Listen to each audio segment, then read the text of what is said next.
जब से मोदी जी ने हमसे वो 7 रिक्वेस्ट करी हैं कि भाई 1 साल गोल्ड मत खरीदो, थोड़ा बाहर कम घूमने जाओ, डीजल का कम, पेट्रोल का कम यूज करो, वर्क फ्रॉम होम कर लो, तो लोग है ना एकदम टूट पड़े उन पे।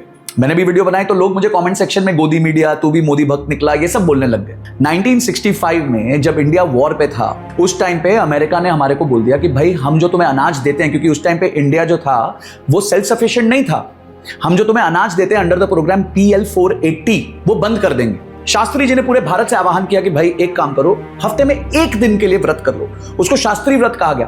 और भारतीय जो हैं उन्होंने 1 दिन का व्रत किया, सोमवार को व्रत करते थे, जिससे हमारे देश की तरफ कंट्रीब्यूशन हुआ और शास्त्री जी की बात लोगों ने मानी। और उस टाइम पे एक नारा चला, जय जवान जय किसान, क्योंकि उस टाइम लोग कांग्रेस बीजेपी नहीं सोचते थे, भारतीय थे। फिर वापस जब युद्ध की बारी आई तो इंदिरा गांधी जी ने सबसे रिक्वेस्ट करी कि भाई युद्ध है, जो गोल्ड दे सकते हो हमारे को ताकि हम युद्ध लड़ सके दीजिए। उन्होंने खुद भी गोल्ड दिया।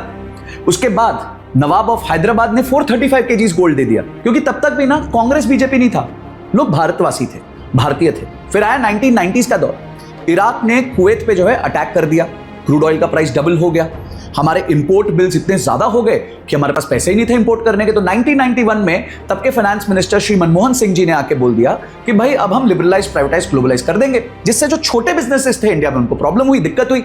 पर भारतीयों ने दिक्कत फेस करी। फिर 2012-13 में चिदम्बरम जी आए, उस टाइम कोई युद्ध भी नहीं था, कोई प्रॉब्लम भी नहीं थी, तब भी उन्होंने हमसे रिक्वेस्ट करी कि भाई थोड़ा गोल्ड कंजम्पशन कम कर लो ताकि हमारा इंपोर्ट बिल कम हो जाए। तो भी लोगों ने पार्टिसिपेट किया, क्योंकि शायद तब तक भी लोग भारतवासी थे। पर आज 2024 में या तो आप बीजेपी वाले हो गए हो या कांग्रेस वाले हो गए, भारतवासी तो भूल ही गए हम सब। अरे भाई, बलिदान परमो धर्म, ये कहा जाता है हमारे शास्त्रों में। बलिदान देना क्या हमारे सरहद पे खड़े हुए फौजियों का ही दायित्व है?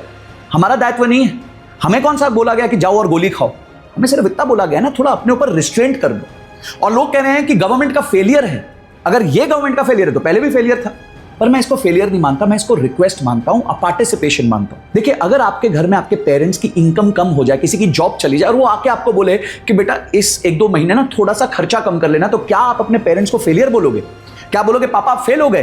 तो आज अगर हमारे पेरेंट्स ने हमें आके बोल दिया है, देशवासियों को बोल दिया है, भाई थोड़ा कंट्रीब्यूशन कर दो, तो कर लो जो कर सकते हो। इसमें ये क्या हो गया कि भाई सरकार फेल हो गई है और ऐसे कांग्रेस और बीजेपी, ये सब करने की जरूरत नहीं। आप भारतवासी हो, भारतवासी की तरह सोचो। आपको गोली खाने के लिए नहीं बोला गया है, आपको सिर्फ थोड़ा सैक्रिफाइस करने के लिए बोला गया है। तो गाइस, एक बार के लिए रिक्वेस्ट करूंगा, बीजेपी, कांग्रेस, मोदी, गांधी, सब कुछ छोड़ दीजिए, एक भारतवासी की तरह सोचिए। और जो हमसे आग्रह किया गया उसमें जितना हम कर सकते हैं उतना करते हैं। एक बार सब बाउंड्रीज को तोड़ते हैं और एक हैशटैग चलाते हैं, बलिदान फॉर भारत। अगर मेरी बात समझ आई हो तो अपने दोस्तों के साथ भी शेयर करना और कमेंट सेक्शन में हैशटैग बलिदान फॉर भारत लिखना। मैं समझ जाऊंगा कि अब आप बीजेपी, कांग्रेस से ऊपर उठ चुके हैं और देश हित में सोच रहे हैं।